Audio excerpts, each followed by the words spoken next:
Hello বন্ধুরা, জ্ঞানজ্যোতি coaching সেন্টারের পক্ষ থেকে তোমাদের সকলকে জানাই আরো একবার স্বাগত।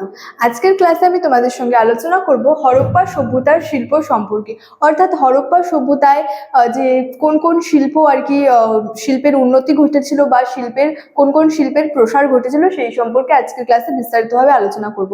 আলোচনাটি শুরু করার আগে তোমাদেরকে একটু বলে দিতে চাই যে তোমরা যারা ভাবছো আমাদের সঙ্গে এই সেমিস্টারে যুক্ত হবে তারা উপরে দুটি নাম্বার দেখতে পাচ্ছ, 6295916282 এবং 7076398606। এই দুটি নাম্বার হলো আমাদের জ্ঞানজ্যোতি কোচিং সেন্টারের অফিসিয়াল হেল্পলাইন নাম্বার। তো তোমরা যারা ভাবছো আমাদের সঙ্গে যুক্ত হবে তারা কিন্তু দেরি না করে এই দুটি নাম্বারের মধ্যে যে কোনো একটি নাম্বারে যোগাযোগ করে আমাদের সঙ্গে যুক্ত হয়ে যেতে পারো। তাহলে দেরি না করে আজকের আলোচনার বিষয় শুরু করছি। দেখো, হরপ্পা সভ্যতার যে শিল্প, হরপ্পা সভ্যতায় কিন্তু নানা ধরনের শিল্পের কিন্তু প্রসার ঘটেছিল বা কিন্তু উন্নতি ঘটেছিল। তো কি ছিল সেই শিল্পগুলি? দেখো, সেখানে হচ্ছে বয়ন শিল্পের প্রসার ঘটেছিল। এছাড়াও ছিল হচ্ছে প্রস্তর শিল্প, ধাতু শিল্প, মৃৎ শিল্প, গজদন্ত শিল্প, অলংকার শিল্প, ইট শিল্প, চীনামাটির কাজ, এছাড়াও হচ্ছে চুনা পাথরের কাজ প্রভৃতির কিন্তু যে একটা উন্নতি ঘটেছিল। তো এক্ষেত্রে বলা যায় যে এই অঞ্চল থেকে হচ্ছে পশ্চিম এশিয়ার বিভিন্ন যে দেশে কিন্তু সুতি বস্ত্র রপ্তানি করা হতো।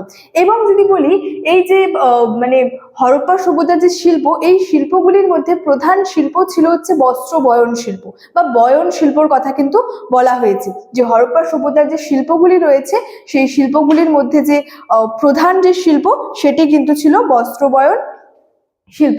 এছাড়াও যে প্রস্তর শিল্প, ধাতু শিল্প, মৃৎ শিল্প এগুলোও কিন্তু যথেষ্ট উল্লেখযোগ্য কিন্তু রয়েছে। ঠিক আছে, তো বললাম যে এই অঞ্চল থেকে পশ্চিম এশিয়ার বিভিন্ন দেশে কিন্তু সুতি বস্ত্র রপ্তানি করা হতো। এছাড়াও বলা যায় যে প্রস্তর শিল্পেরও কিন্তু যথেষ্ট আর কি বিস্তার ঘটেছিল।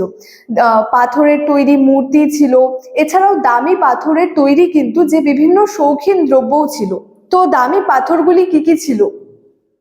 দেখো, মূলত হচ্ছে যে দামি পাথরগুলির মধ্যে ছিল হচ্ছে জেড, কার্নেলিয়াম, ল্যাপিস লাজুলি প্রভৃতি, এগুলি কিন্তু যে দামি পাথরের মধ্যে ছিল এবং এই পাথরগুলি দিয়ে কিন্তু যে শৌখিন দ্রব্য কিন্তু তৈরি করা হতো।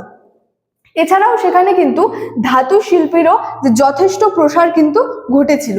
যেমন ধাতু শিল্পীরা হচ্ছে তামা এবং ব্রোঞ্জ দিয়ে কিন্তু যে বিভিন্ন আর কি যে দ্রব্য তৈরি করত। এবং কি কি দ্রব্য তারা তৈরি করত? তো সেই দ্রব্যগুলির মধ্যে ছিল কাস্তে, কুঠার, প্রদীপ, এছাড়াও বলা যায় যে ছুরি, মূর্তি প্রভৃতি কিন্তু যে ধাতু শিল্পীরা তামা ও ব্রোঞ্জ দিয়ে কিন্তু তৈরি করত। এছাড়াও বলা যায় যে মৃৎশিল্প, সেখানে হরপ্পা সভ্যতায় কিন্তু মৃৎশিল্প হচ্ছে যে ব্যাপকভাবে তার উন্নতি ঘটেছিল বা প্রসার ঘটেছিল। এক্ষেত্রে বলা যায় যে মৃৎশিল্প নির্মাণে কিন্তু হরপ্পাবাসীরা যথেষ্ট দক্ষ ছিল। তারা কিন্তু মাটির জালা, থালা, বাসন প্রভৃতি কিন্তু তৈরি করত এবং সেগুলিকে হচ্ছে আগুনে পুড়িয়ে তারা মজবুত করত। তারপর তারা হচ্ছে এতে সাধারণত হচ্ছে যে রং ব্যবহার করত। তো কি রং ব্যবহার করত? তো বলা যায় যে হরপ্পা সভ্যতার যে তারা যে মৃৎশিল্প নির্মাণে যে দক্ষ ছিল, তারা মৃৎপাত্রগুলিতে সাধারণত হচ্ছে কালো রং ব্যবহার করত। এছাড়াও যে বিভিন্ন যে শিল্প ছিল, যেমন গজদন্ত শিল্পেরও কিন্তু ব্যাপক আর কি প্রসার ঘটেছিল। এছাড়াও সেখানের যে অলংকার শিল্প, সোনা ও রূপার যে অলংকার, সেটা নির্মাণেও কিন্তু হরপ্পাবাসীরা যথেষ্ট দক্ষ ছিল বলে জানা যায়। এছাড়াও হচ্ছে যে ইট শিল্প ছিল, চীনামাটির কাজ ছিল, চুনা পাথরের কাজ ছিল।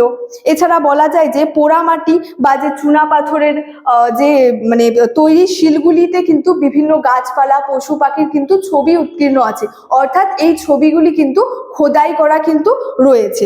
এছাড়াও বলা যায় যে ইট ভাটা কাজ, তারপর হচ্ছে চীনামাটির কাঠ, চীনামাটি, তারপর হচ্ছে যে হাতির দাঁতের কাজেও কিন্তু বহু মানুষ নিযুক্ত ছিল, অর্থাৎ গজদন্ত শিল্পর কথা বললাম। তো প্রভৃতি শিল্পগুলির কিন্তু হরপ্পা সভ্যতায় হচ্ছে এই শিল্পগুলির যথেষ্ট উন্নতি কিন্তু ঘটেছিল। বিশেষভাবে বলা যায় যে সেখানের বস্ত্রবয়ন শিল্প প্রধান ছিল। এছাড়াও যে বয়ন শিল্প ছিল, তারপরে প্রস্তর শিল্প, দামি পাথরের তৈরি বিভিন্ন হচ্ছে যে দামি পাথরের যেমন জেড, কার্নেলিয়াম, ল্যাপিস লাজুলি এগুলির হচ্ছে শৌখিন দ্রব্য তৈরি করা হতো। এছাড়াও ধাতু শিল্প, শিল্পীরা হচ্ছে তামা ব্রোঞ্জ দিয়ে বিভিন্ন দ্রব্য তৈরি করতো। মৃৎশিল্প নির্মাণেও হরপ্পাবাসীরা যথেষ্ট দক্ষ ছিল। এছাড়াও গজদন্ত যে শিল্প অর্থাৎ হাতির দাঁতের কাজেও কিন্তু বহু মানুষ নিযুক্ত ছিল। এছাড়াও বাকি যে শিল্পগুলি রয়েছে, অলংকার শিল্প, ইট শিল্প, চীনামাটির কাজ, চুনা পাথরের কাজেও কিন্তু বহু মানুষ কিন্তু নিযুক্ত থাকতো। তো এই ছিল আজকের ক্লাস। ভিডিওটি ভালো লাগলে অবশ্যই লাইক, কমেন্ট এবং বন্ধুদের সঙ্গে শেয়ার করতে কিন্তু একদমই ভুলবে না। দেখা হচ্ছে তোমাদের সঙ্গে পরবর্তী ভিডিওতে একটি নতুন টপিক নিয়ে। তোমরা সকলেই ভালো থেকো, সুস্থ থেকো। Thank you so much. Thanks for watching.